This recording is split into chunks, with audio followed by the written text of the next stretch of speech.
Alright, ladies and gentlemen, welcome back to the channel. And today's project is this kettle, electric kettle, Cuisinart CPK-17. It's a pretty good kettle, really happy with that. I've had it for many years. That's the really nice feature, is you can select temperature. So really good for different teas. You don't always want to have boiling water, but that's not what we're here today. There tends to be problems with these kettles, and mine certainly started to exhibit both of these two very common issues. One is the lead. So what can happen with the lead is the latch sort of stopped working. You can see, like right now, it's latched, right? So I can't actually put a fingernail and open it, so that doesn't work. I press the open button, that should release the latch. It sort of does, but you can see it's not popping up. It's supposed to pop up. But now, while the latch is released, then I can lift it up and open it. So it's sort of workable, but certainly not great. So yeah, and you can close it, and it's locked again, so I can't lift it up with the fingernail. So that's one thing, again, very common apparently. And another one, it seems to be developing a slow leak. So the way it looks, so it's not like leaking or like dripping even. So here's a base. This is how you put it on. But after a while, and we're talking about several hours, potentially, if you take the kettle off, you will see the ring of water in here, which is a little bit weird. Again, it takes a while to accumulate, but that's certainly not how it's supposed to work.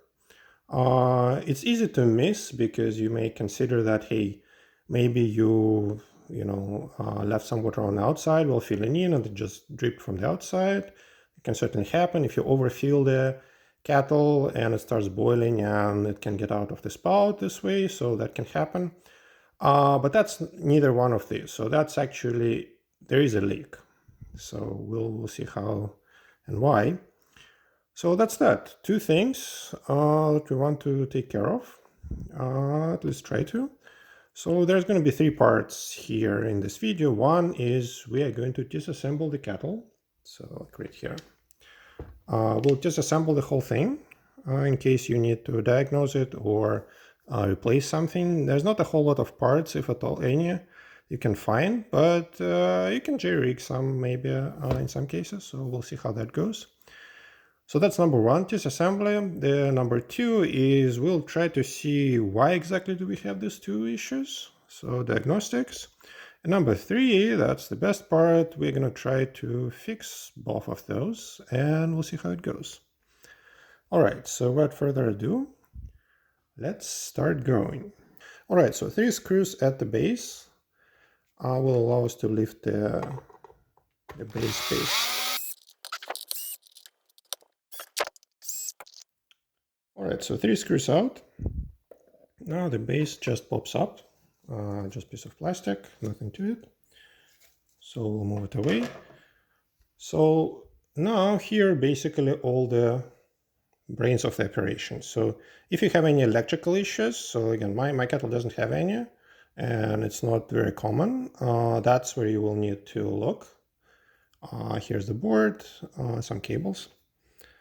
And that's that. Now you will need to detach the connectors for the LED light here, and for the keys, buttons, like this one. So let's do just that.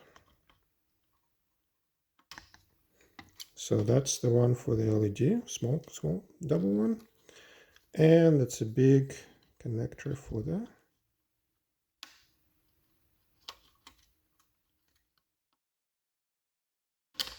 there you go. For the buttons. So now that's disconnected. That's all good. We're all good here. Again, for this repair, We don't need to touch any of the electrical components, so we'll leave them alone. The only reason we touch those cables is because otherwise we won't be able to properly detach the handle. All right, so that part is done. Let's get back and let's get back to the top. Let's open the lid, and you can see basically it's wobbling. So that's not how it's supposed to work. And I'll show you why. Once we disassemble it, it's kind of hard to see from here. So the lid itself consists of two parts. There's the metal part on top, and then there's plastic at the bottom. It may help before you detach anything else to actually lock it. So you see the latch is locked now, it's in place. And actually now try to pry it while it's latched. The steel part on top. And there you go. All right, so that's the top part of the lid, and that's the inner part with the latch mechanism. Because we'll need to remove the handle in order to detach the lid completely. Again, you see the silver part of the handle, you basically need to pry it out. It just goes like that.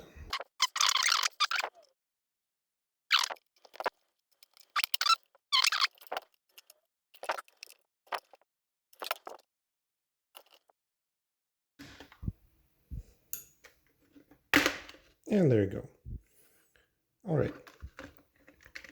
So as you can see, yeah, just be careful not to rip the ribbon cable apart. So that's there. So there's a button console here, which attached the ribbon cable to the inside, which we just detached. So now we can actually fish those cables out. Take the zip tie out. And carefully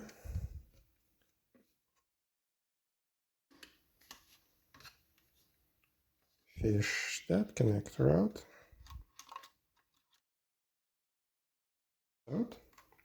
That's the LED one. And now the big one.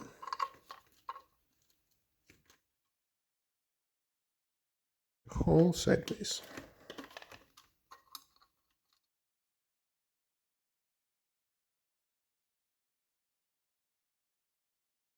So, yep. Okay, cables are out. So now, as you can see, the cover for the handle is out. So now, as you can see, under the cover of the handle, there are 4 screws that actually attach not only the handle to the kettle, but also the innards of the lid mechanism, also attached with the same screws. So that's these 3 right here, and this one keeps the bottom part in. All right, so let's take these ones out.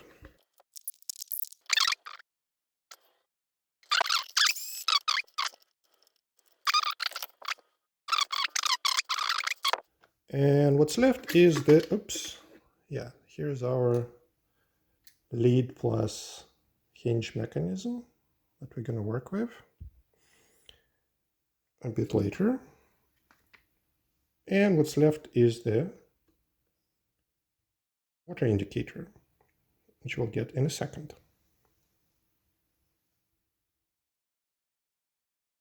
All right, let's get going. So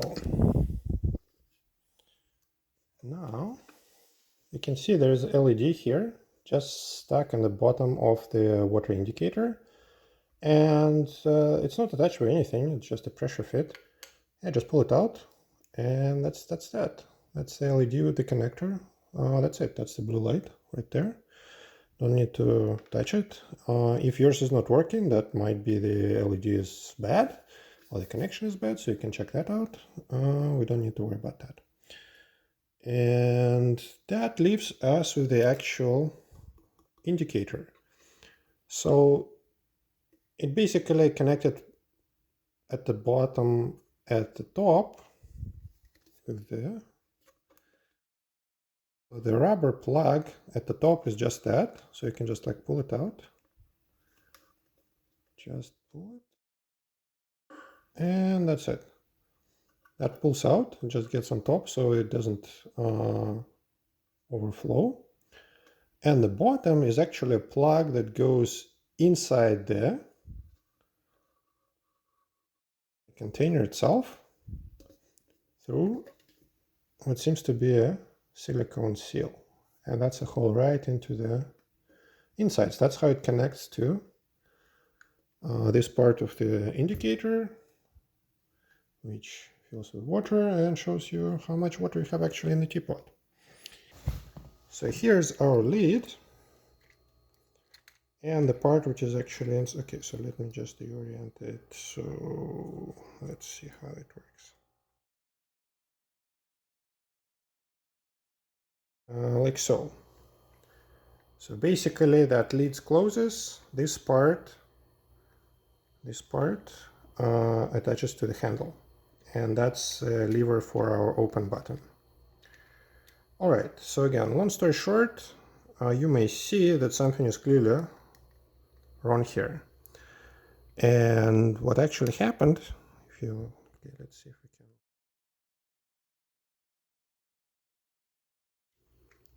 Oh yeah. Yeah, this tab that did hold this pin and the spring on that, well, the tab is broken. So this part is wobbly and the spring has no action. I actually removed them. So let's see that the broken parts actually do have here. So there's a spring and let me show you where the tab is supposed to be.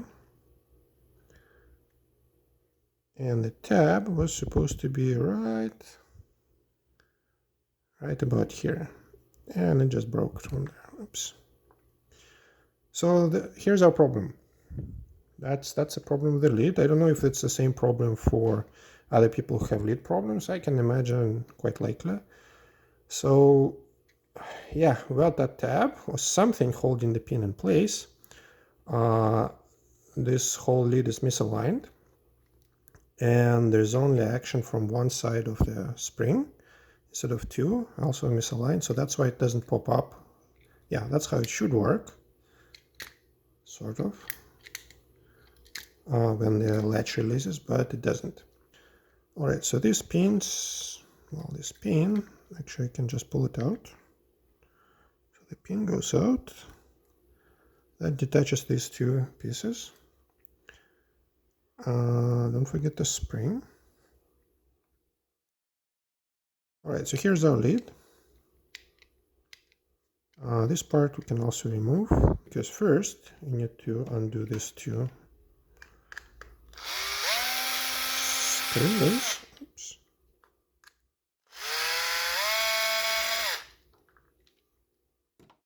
So that, we can remove that bar. And now we can remove this piece of the latch. And this part, again, we can disassemble some more. So here's the silicone seal that prevents water from getting through the top of the handle. Remember, this is the lever for the open button. So we can remove the seal. So what we have here is another bar, which again not attached, just inserted. And we just holds in place the spring for the open button right from here. We can take them out so we just don't lose them. And that leaves us with the, well, that's the inner part of the open button mechanism. That is the part that we should try to fix. Yeah, and there are some gasket inserts here that are just inserted via holes. We can actually remove this one.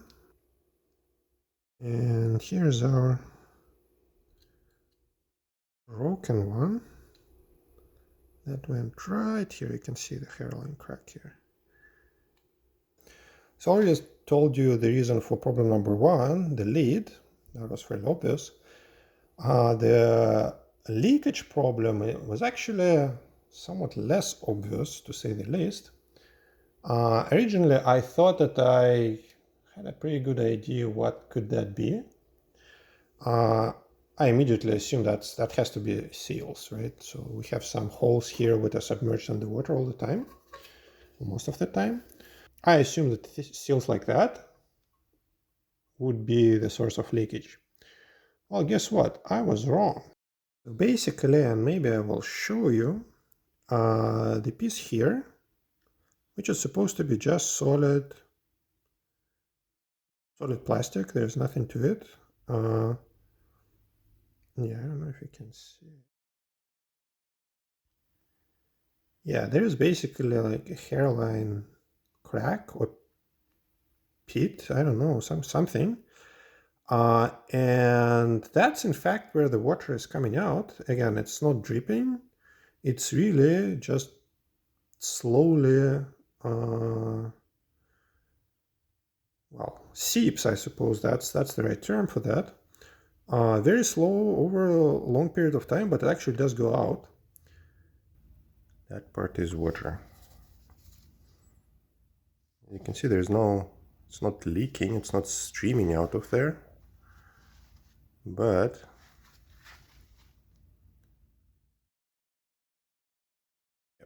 there certainly is some.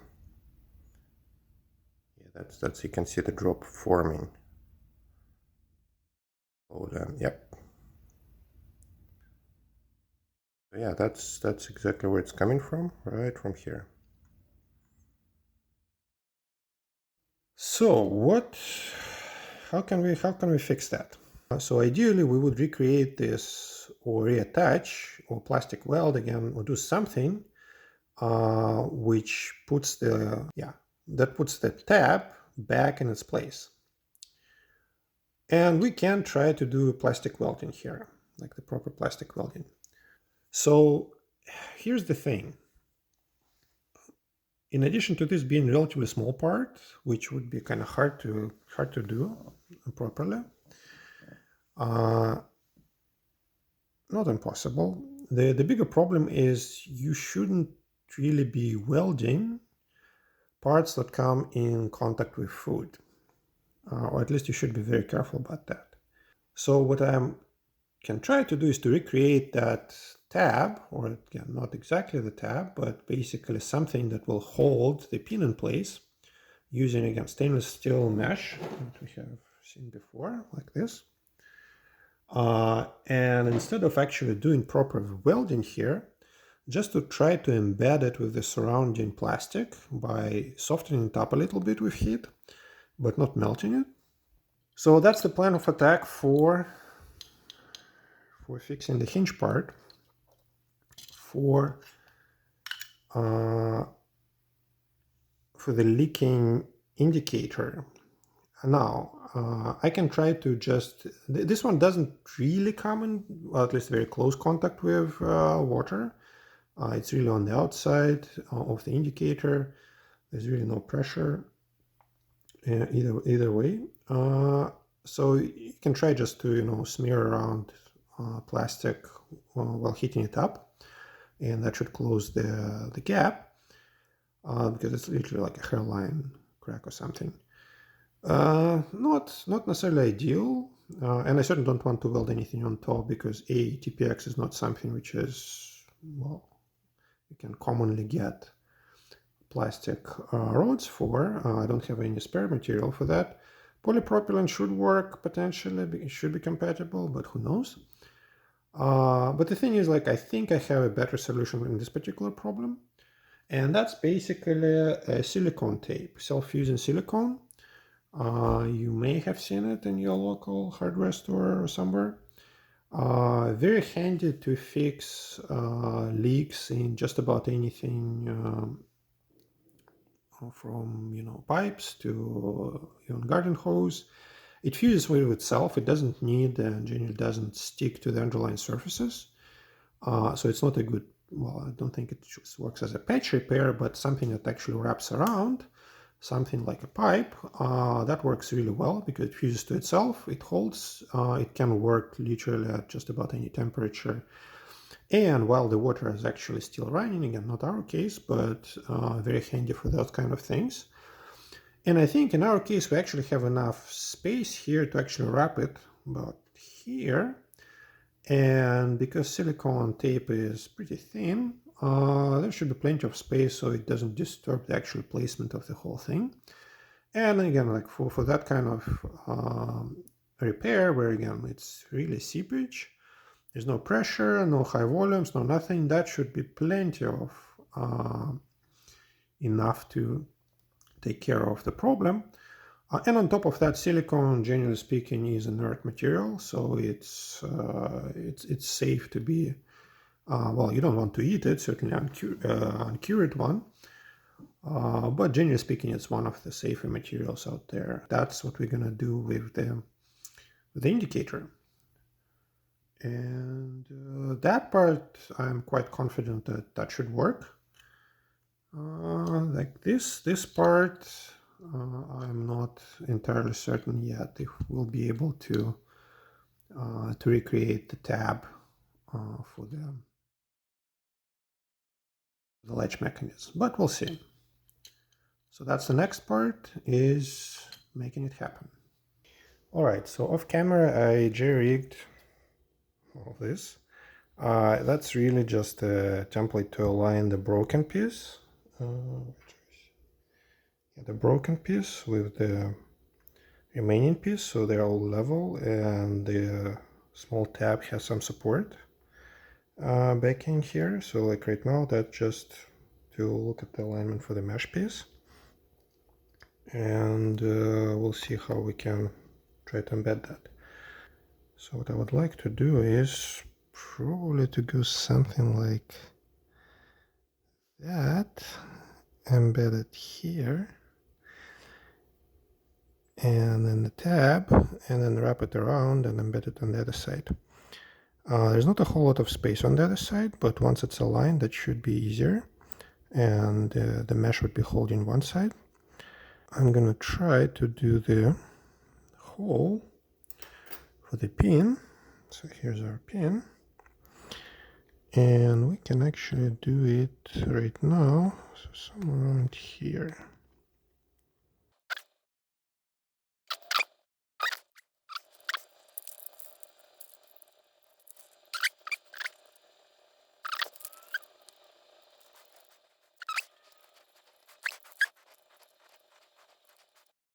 Like so.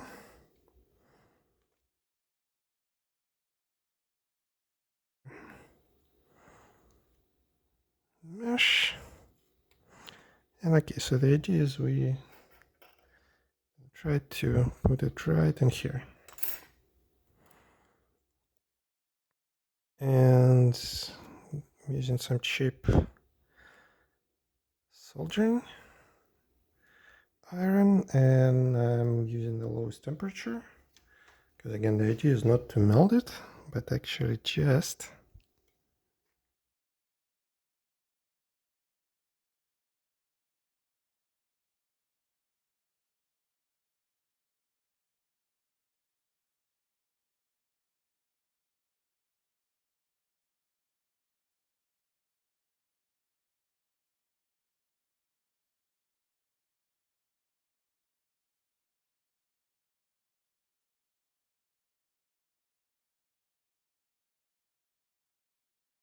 you can see there's no smoke, nothing is melting here.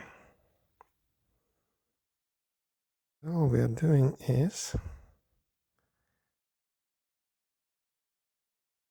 like pushing the knife into butter,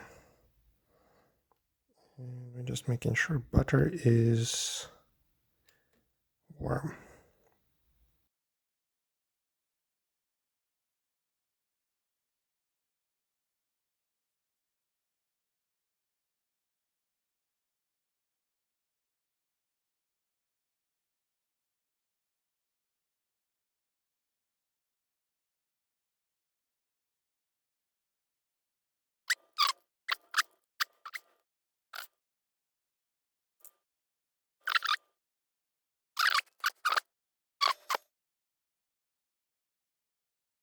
All right.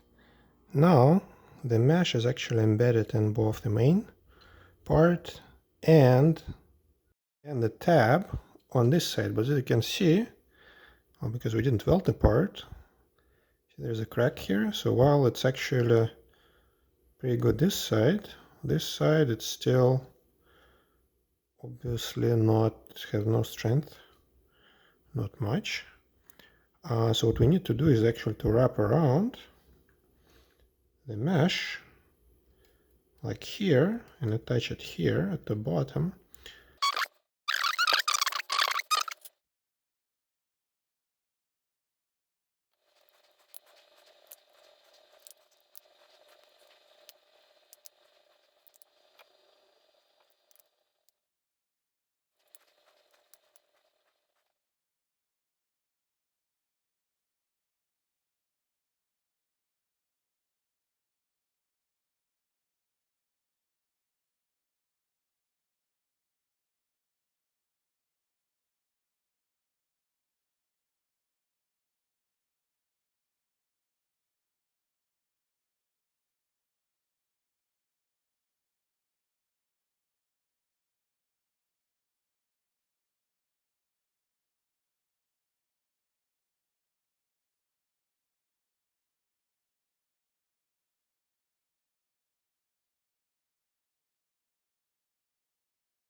All right, so the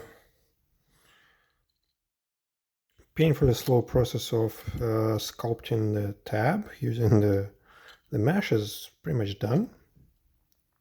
As you can see, we did embed the mesh here, wrapped it around, and made sure it goes all the way here.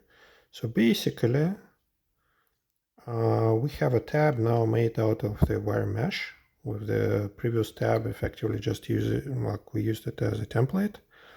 It's not really doing anything there except providing a shape for the mesh, which is now, well, will be serving a purpose for the tab. So a couple of things. I mean, we'll obviously need to do some cleanup here. What is currently not really done or covered is this channel here. See, there's an empty space here. And right now it's all covered, so I'll need to cut it, maybe using Dremel, because it's kind of a little bit tight to use any kind of pliers or cutting tool, I think. So I'll probably go like high-speed rotary and tiny bit, or maybe a disc. We'll see. So yeah, I'll need to cut this one out. And maybe file if there are any sharp, there actually I don't feel any really sharp edges, so maybe just like Make a couple of passes on top just for kicks. And hopefully that's that. So yeah, it looks pretty solid. Remember, there is really like the plastic part is not connected anymore, it's broken, but now we have a mesh here, which seems to be doing well. We'll see after we attach the pin and the rest. So that's that. Now it's a cleanup time and reassembly and trying to test this thing. Exciting. So I managed to cut in the groove. I don't know if that's enough, but we'll find out. The gasket on this side fits perfectly, as you can see. Fit here, a little bit on the puffy side because there's a mesh down, but like that should be fine for a little bit tighter fit. And let's try to assemble it back and see if it works.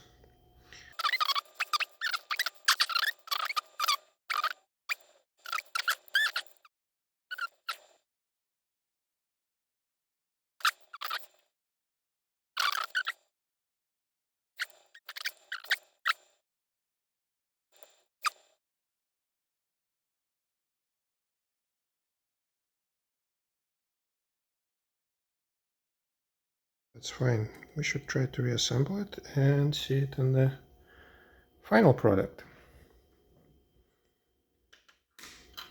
But we'll need to fix the indicator first. And look what I've got here.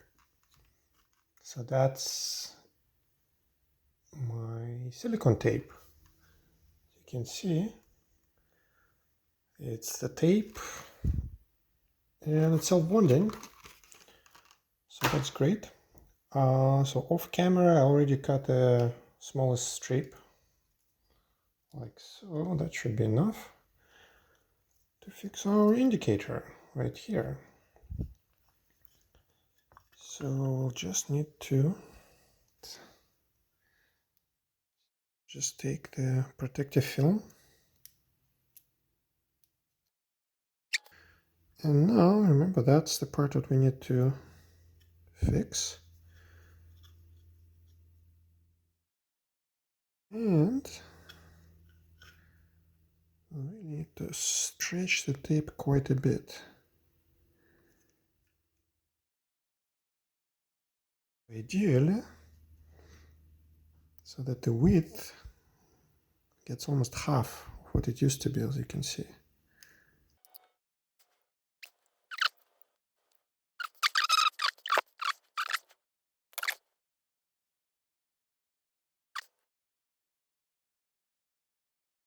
Should be it. So the tape will need to cure for about 24 hours before it kind of takes its final shape, but it's already in place. As you can see, it's not moving anywhere. So we can actually reassemble it back and then wait until it cures in place. All right, so it should be that. Let's put it all back together. We need to put the small spring for the button, for the open button right there. And then there's another crossbar that goes right on top. Now the silicone seal.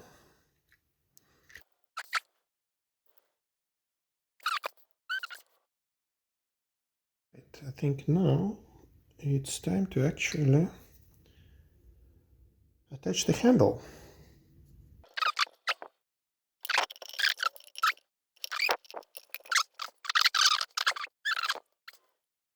There goes our indicator. Do the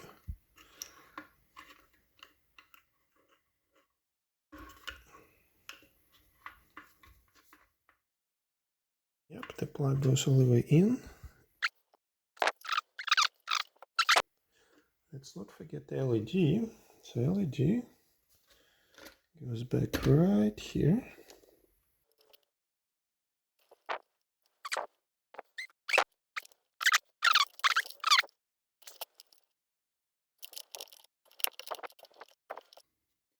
like so, and then it will go into this hole. All right, and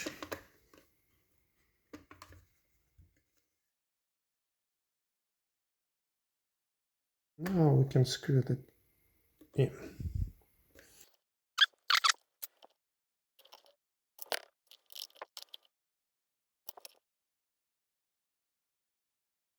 Okay, and the inner handle part is done. Look at that.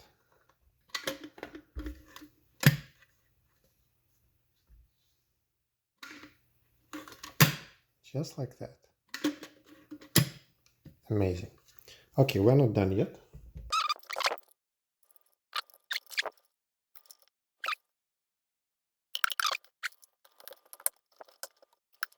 All right, the handle is all done. Nice.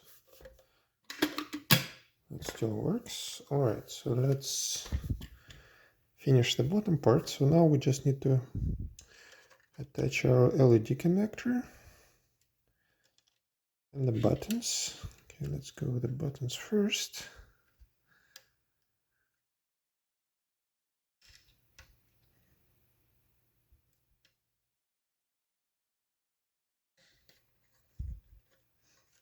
Like so. And the LED connector, just like that.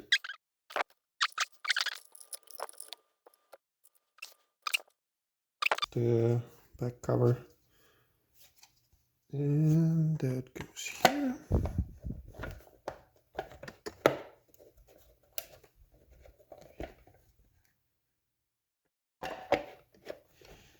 Like so.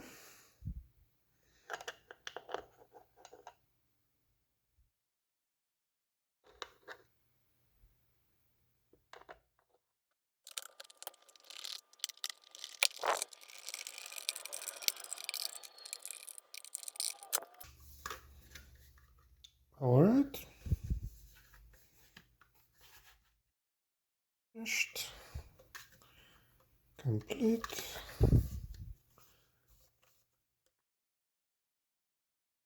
All good. And look at that again. I can do it all day. And that's that. The kettle repair is done. Well, the lid is clearly working. The water indicator, we'll see how it goes over the next few days. The tape needs to cure for about 24 hours, even though it would still work like that, but it's better to let it cure. And I'll let you know in the comments in case it didn't work for whatever reason. So that's that. Hit a like, subscribe, and let me know if you like more content like that, different content. I will put an extended version of that repair on the separate channel, so link would be in the description, where I'll go into more details. Why am I doing things the way I do, and how in more details. And with that, I hope you liked it, and see you next time.